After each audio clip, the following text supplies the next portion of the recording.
सकते हो आपका प्रश्नावली 13.2, जिसमें हम करने जा रहे हैं सांख्यिकी, और इसमें हम निकालेंगे बहुलक। दिया है निम्न, दूसरा सवाल है निम्नलिखित आंकड़े 225 बिजली उपकरणों के प्रेक्षित जीवन काल यानी घंटों में की सूचना देते हैं। जीवन काल घंटों में यानी इसकी वर्ग अंतराल इतना दिया हुआ है, 0 से 20, 20 से 40, 40 से 60, 60 से 80, 80 से 100, 100 से 120। और बारंबारता, बारंबारता को आपको पता ही है हम किससे डिनोट करते हैं, एफ से डिनोट करते हैं।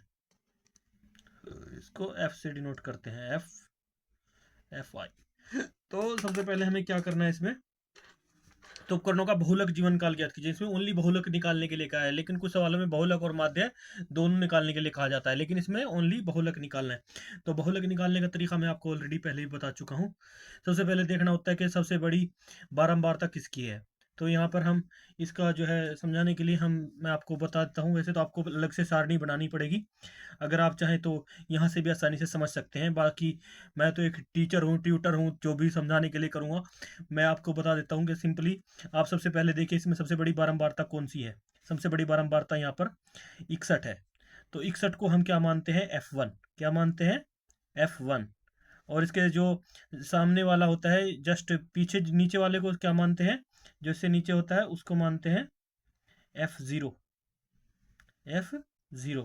और जो ये सबसे बड़ी वर्ग अंतराल है इसको बहुलक मानते हैं, बहुलक वर्ग अंतराल।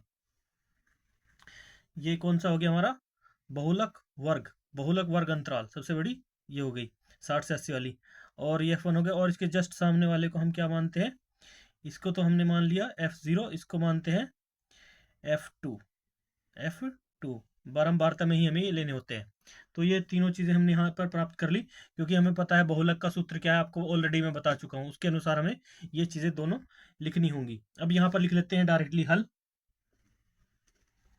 तो सबसे पहले हल में लिखना है आपको क्या ये तो आपके समझ में आ गया ना, कि आपका जो सामने वाली है इसमें वर्ग अंतराल में जब ये ऊपर से नीचे तक आ रहा है, जो इसके यानी सेम ऊपर की तरफ होता है उसको F0 लेते हैं, और जो नीचे की तरफ होता है उसको जस्ट बाद वाले को F2 लेते हैं, और जो सबसे बड़ा होता है उसको F1 लेते हैं। तो यहाँ पर इतनी बात क्लियर है। तो इसके बाद हल लिख लीजिए, और उसके बाद F1 में आपने जो लिया है उसको लिख लीजिए। F1 हमने लिया बराबर 61। और यहाँ पर बहुलक वर्ग अंतराल जो सबसे बड़े वर्ग अंतराल है, बहुलक, बहुलक वर्ग भी लिख सकते हैं उसको। बहुलक वर्ग हमारा है 60 से 80 का। तो इसमें हमें और क्या क्या चीज़ें रखनी होती हैं, ये जो हमें चाहिए, एक तो हमें चाहिए एल, क्योंकि इसके सूत्र के अनुसार ही हमें चल रहे हैं। एल हमारा क्या होता है, एल होता है, एल किसे कहते हैं मैं आपको पहले ही बता चुका हूँ। एल होता है जो जो बहुलक अंतराल के अंदर, जैसे हमारे बहुलक अंतराल है इसमें जो छोटी छोटी नीमन सीमा होती है उसको बहुलक एल बोलते हैं, लोअर लिमिट बोलते हैं। तो उसको हमारी, ये हमारा 60 है। और इसके बाद बात आ जाती है हाइट की। तो हाइट यानी एच, एच क्या होता है, इन वर्ग अंतराल का अंतर कितना है। देखो 0 से 20 है, 20 से 40 है, और 40 से 60 है, सबका बराबर होना चाहिए जहां पर बहुलक निकाला जाए। एक तो मेन पॉइंट आपको ये याद रखना है। तो यहाँ पर 0 से 20 का कितना अंतर है, 20। तो हाइट कितनी हो गई हमारी, 22। लोअर लिमिट और अपर लिमिट के बीच का अंतर को ही हाइट कहते हैं, यानी इसको हाइट से डिनोट किया जाता है, और कई जगह पर आई से भी प्राप्त किया जाता है, लेकिन हम नॉर्मली एच से डिनोट करते हैं। तो एच हमारा ये है 20। तो इसके बाद की बात क्या चाहिए हमें, F0 कितना है हमारा, F0 हमारा ऑलरेडी हमने यहाँ पे निकाल लिया था, 52 है। और F2 कितना है, F2 हमारा है 38। तो ये सब प्राप्त होने के बाद अब डायरेक्टली हम क्या करते हैं, यहाँ पर बहुलक का सूत्र लगाते हैं। बहुलक का सूत्र क्या होता है, बहुलक, बहुलक का सूत्र क्या होता है, निकालने का फॉर्मूला होता है L plus F1 minus F0 बटे में F यानी 2F1, यानी 2 से गुणा में F1 होता है, और माइनस F0, और माइनस में F2, ये लगा के इसके बाद ये बड़ी ब्रैकेट होती है यहाँ पे, दोनों ब्रैकेट में होते हैं, और गुणा में होती है हाइट, हाइट बोले तो H।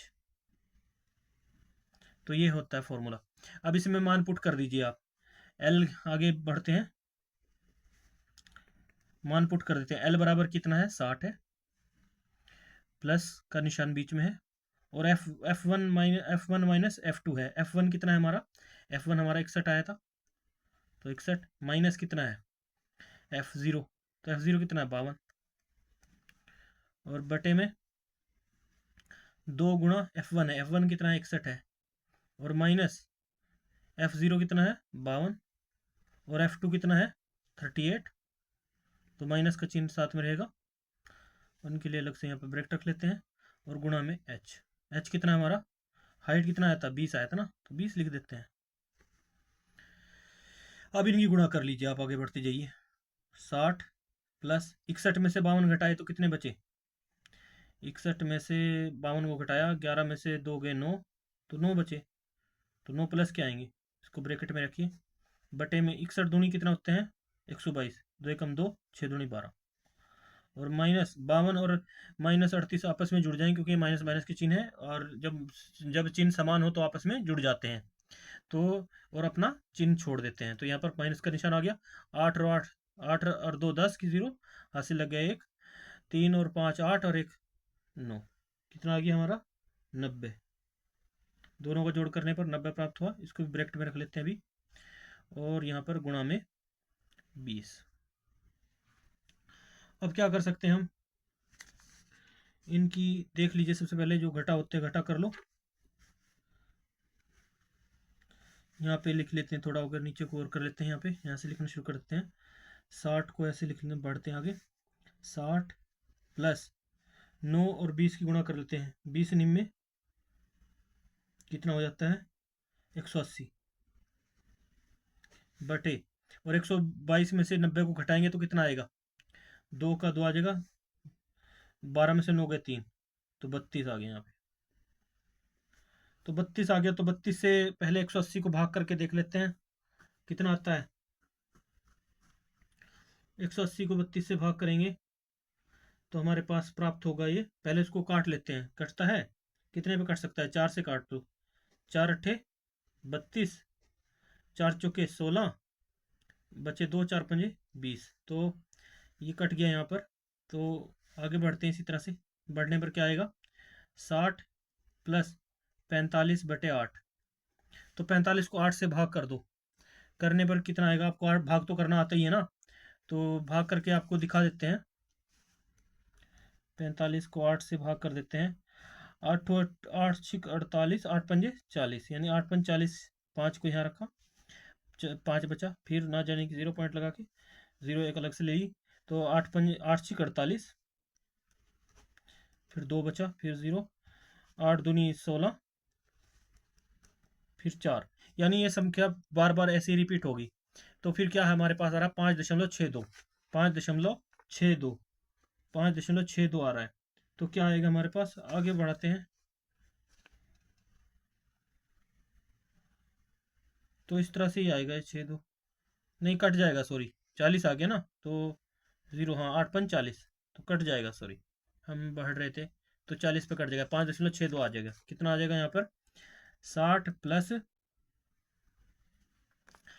यहाँ पे भाग करने पर आया था 5.625, तो इसको ऐड कर देंगे, 60 में 5 जुड़ जाएगा और ये दशमलव के साइड में रह जाएंगे, तो हमारे पास आ जाएगा 65.625, कितना आ गया हमारे पास 65.625 बहुलक, यही होगा हमारा बहुलक, और यही होगा हमारा आंसर। तो मिलते हैं नेक्स्ट वीडियो में दोस्तों। तो ये इस प्रकार से हमारा जो बहुलक और घंटों की सूचना, जो उपकरण बहुलक जीवन काल ज्ञात कीजिए, तो उपकरणों का बहुलक जो होगा तो ये होगा, उपकरणों का बहुलक जीवन काल ये होगा 65.625, इतने घंटों में होगा ये बहुलक जीवन काल ज्ञात कीजिए। तो नेक्स्ट मिलते हैं नेक्स्ट वीडियो में, तब तक के लिए बाय बाय, जय हिंद।